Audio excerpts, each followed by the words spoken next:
Discussing के wait की वजह से जो इम्पल्स आया था वो हमने इस इक्वेशन में जो y एक्सिस के अलॉन्ग लिख रहे थे, we haven't included the impulse due to weight of this particle in this equation. The reason being that the weight would create an impulse which is of very negligible amount, so that's why we have neglected the impulse due to weight and have not included it at this point here. Now this forms the basis of our next topic, which is the conservation of linear momentum for a system of particles. Slides visible है ना तमाम लोगों को? Yes, sir. Okay, so let us start with the introduction of our next topic, which is conservation of linear momentum for a system of particles.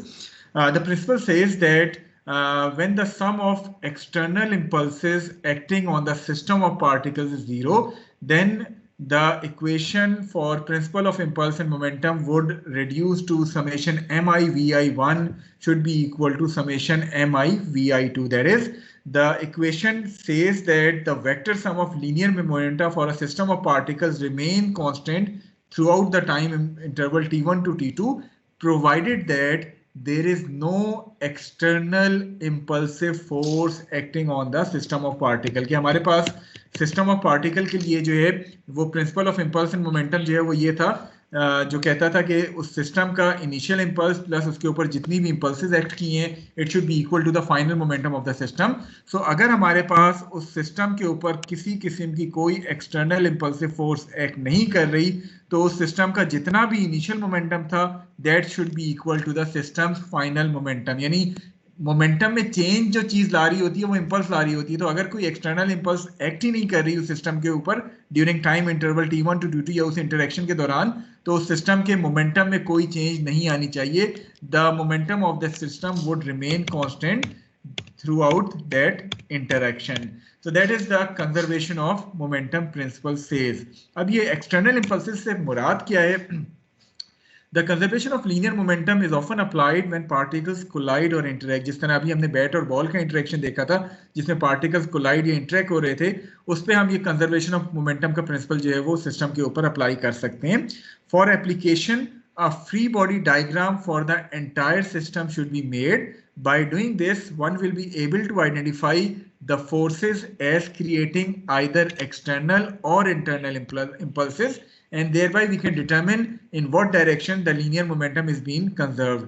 जब हम internal forces की बात करते हैं तो since the internal forces for the system will always cancel out, आपको याद है न्यूटन थर्ड लॉ क्या कहता है कि जब दो पार्टिकल्स एक दूसरे के साथ इंटरैक्ट करते हैं तो एक्शन और रिएक्शन फोर्सेस जो है वो बराबर होती हैं. तो इंटरनल फोर्सेस चूंकि जो भी इंपल्स क्रिएट कर रही होंगी वो equal but opposite collinear pairs की फॉर्म में होगा. दैट्स व्हाई उनका जो नेट इफेक्ट है इंटरनल इंपल्सेस का वो कैंसिल हो जाता है. If the time period over which the motion is studied is very short, some of the external impulses may also be neglected or considered approximately equal to zero. So forces causing these negligible impulses are known as non-impulsive forces. By comparison, forces which are very large and act for a very short period of time and yet produce a significant change in momentum are known as impulsive forces, and they cannot be neglected in the impulse and momentum analysis. क्या हम कह रहे हैं कि चूंकि time period इतना short होता है उस इंटरेक्शन का, उस कोलिजन का, कि जनरली हमारे पास जो वेट होता है या स्प्रिंग फोर्स होती है वो जब उस टाइम से मल्टीप्लाई होती है, जिस तरह आपने लास्ट एग्जांपल में देखा था, वो आपके पास इंतहाई कम अमाउंट में इंपल्स क्रिएट करती है. तो दोज फोर्सेस जो कि इंतहाई कम अमाउंट में इंपल्स क्रिएट करें वो हमारे पास नॉन इंपल्सिव फोर्सेस कहलाती हैं. इसके मुकाबले में वो forces that creates large amount of impulse and they are basically responsible for change in momentum, जिस तरह बैट का इंपल्स था बॉल के ऊपर लास्ट एग्जांपल में, that is an impulsive force. So impulsive force normally occur due to an explosion और striking of one body against another, whereas non-impulsive forces may include the weight of a body, the force imparted by a slightly deformed spring having a relatively small stiffness, or for that matter, any force that is very small compared to other larger impulsive forces. So आप करते क्या हैं कि वो जो non impulsive forces होती हैं उनको जनरली अपनी इम्पल्स एंड मोमेंटम एनालिसिस में शामिल नहीं करते हैं और सिर्फ अपनी उन फोर्सेज को इम्पल्स एंड मोमेंटम एनालिसिस में शामिल करते हैं जो कि लार्ज अमाउंट में इम्पल्स जो है वो क्रिएट कर रही होती हैं.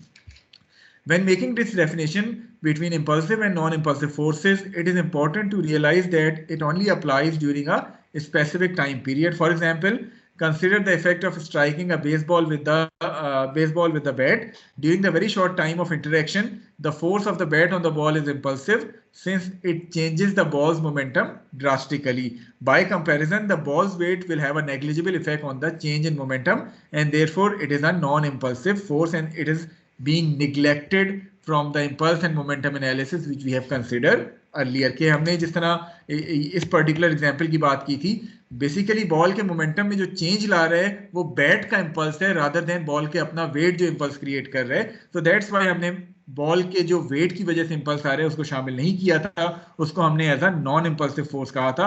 और बेसिकली जो इंपल्स आ रहा था वो इस बैट के बॉल के इंटरेक्शन पे या स्ट्राइकिंग की वजह से जो इंपल्स आ रहा था वो इसके मोमेंटम में चेंज ला रहा था. तो principal of impulse and momentum आप अप्लाई करते हैं on a system of particles when these particles interact और कोलाइड. उसमें आप उस इंटरेक्शन को देखेंगे कि अगर उस इंटरेक्शन के दौरान किसी भी एक्सिस के अलोंग, बेशक वो x axis, again it is a vector principle, so you are going to apply it along some axis.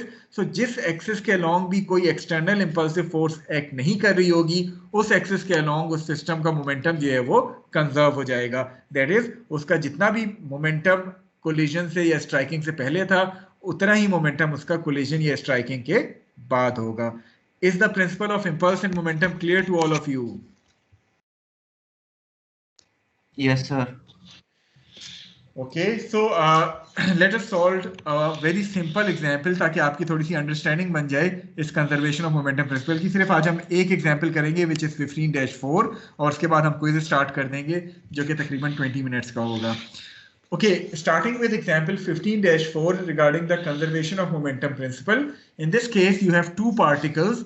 One is a car A, which has a mass of 15 megagrams, यानी 15,000 kg इसका mass है, and it is traveling towards the right at a speed of 1.5 meters per second on a horizontal track when it encounters a 12 megagram car B coasting at 0.75 meters per second towards the left as shown in the figure. So particle A जो है इसका mass given है, ये right की तरफ travel कर रहे हैं. Particle B का भी आपको mass given है और ये left की तरफ travel कर रहा है with a speed of 0.75 meters per second. If the car meets and couple together, determine the speed of both the cars just after coupling and the average force between them if the coupling takes place in 0.8 seconds. So आपके पास दो particles हैं. One is car A traveling towards the right, the other one is car B traveling towards the left. ये दोनों टकराते हैं, collide होते हैं और टकराने के बाद एक दूसरे के साथ कपल हो जाते हैं और कपल होने के बाद ये पूरा सिस्टम जो है वो एक कॉमन वेलोसिटी से मूव करेगा. So you need to determine कि कपल होने के बाद ये कार्स कितनी वेलोसिटी से या कितनी स्पीड से जो है वो मूव करेंगी और what is the average impulsive force between the coupling between them if the coupling takes place in 0.8 second. यानी इंटरनल इंपल्सिव फोर्स इसमें एक पार्टिकल दूसरे पे कितनी एक्सर्ट करेगा in order to find out कि कितनी फोर्स एक्सर्ट करेगा अगर ये कपलिंग जो है वो 0.8 सेकंड्स में या ये इंटरेक्शन जो है वो 0.8 सेकंड्स में कंप्लीट होता है. क्वेश्चन हर एक के समझ आ गया है? Yes sir. अच्छा, ये वाला जो टॉपिक है ना जो कंजर्वेशन ऑफ मोमेंटम का हम अप्लाई कर रहे हैं, जनरली क्या होता है कि आप सपोज मैं आपसे कहता हूँ कि आपने दीवार में एक नेल जो है वो इंसर्ट करनी है, नेल ठोकनी है with the help of a hammer. आप जब हैमर को स्ट्राइक करते हैं नेल से क्या होता है? मोमेंटम ट्रांसफर हो जाता है. ठीक है, नेल जो है वो दीवार के अंदर चली जाती है और हैमर को क्या होता है?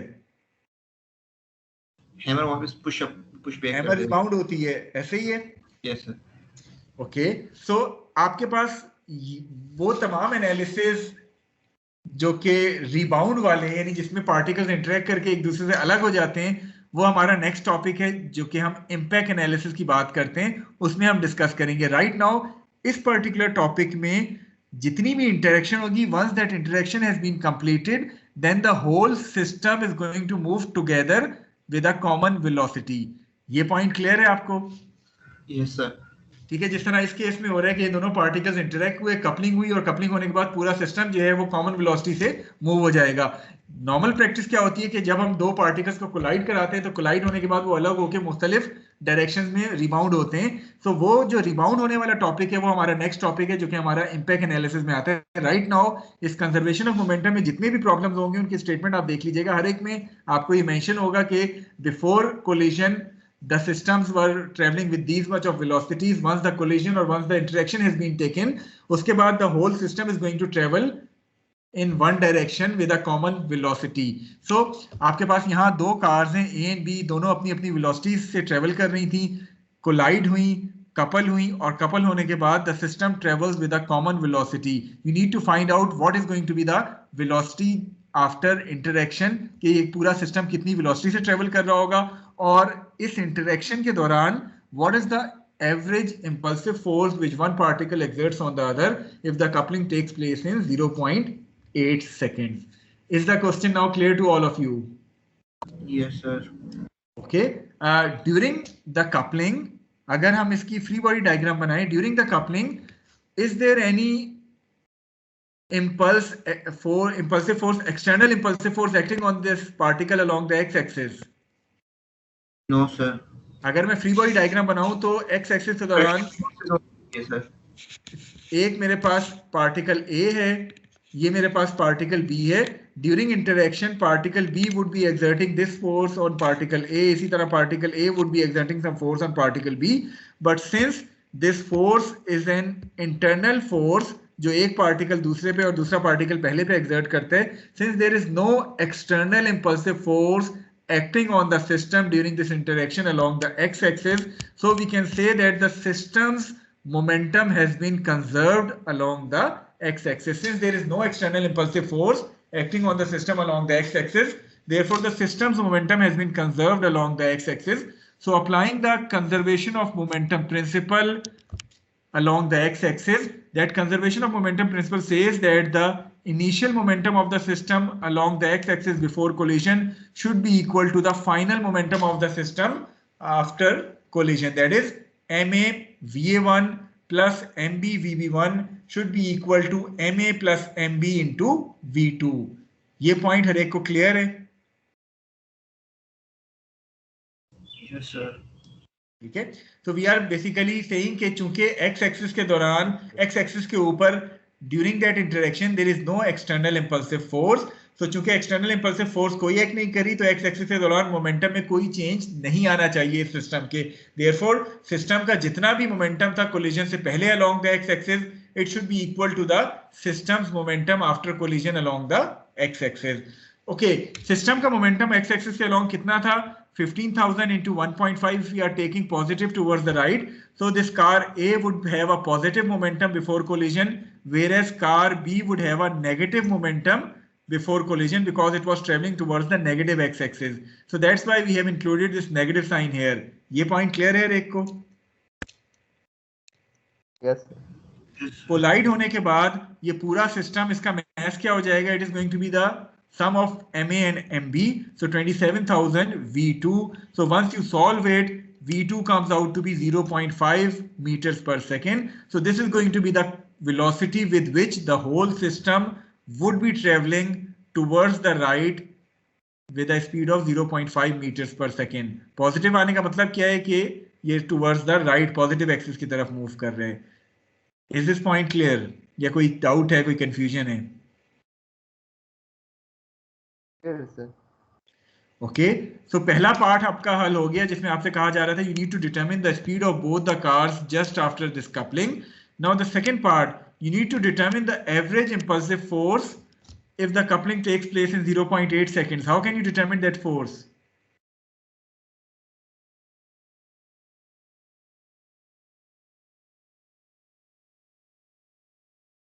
Sir, impulse equal to change in momentum.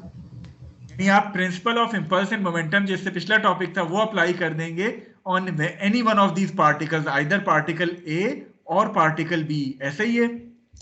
Yes, sir. So let us consider particle A. Particle A के ऊपर जो फोर्सेस एक्ट कर रही हैं, वेट और नॉर्मल रिएक्शन आपके इस डायरेक्शन में एक्ट करेंगे. इसके अलावा there is going to be an impulse being exerted by car B on this car A. अब हम free body diagram A की बना रहे हैं ना, तो हम A को isolate करेंगे. Once we are isolating A, तो आपकी ये जो फोर्स है, जो पहले इंटरनल फोर्स थी जब हम सिस्टम को कंसीडर कर रहे थे, अब ये इंटरनल नहीं रहेगी, बल्कि FB जो है वो आपके पास एक्सटर्नल फोर्स आ जाएगी, जो कि पार्टिकल B पार्टिकल A के ऊपर एक्सर्ट कर रहे हैं during this interaction, during this collision. So applying the principle of impulse and momentum either on particle A or on particle B, that principle says that the initial momentum of particle A plus the impulses that are exerting on this particle along the x-axis should be equal to the final momentum of particle along the x-axis.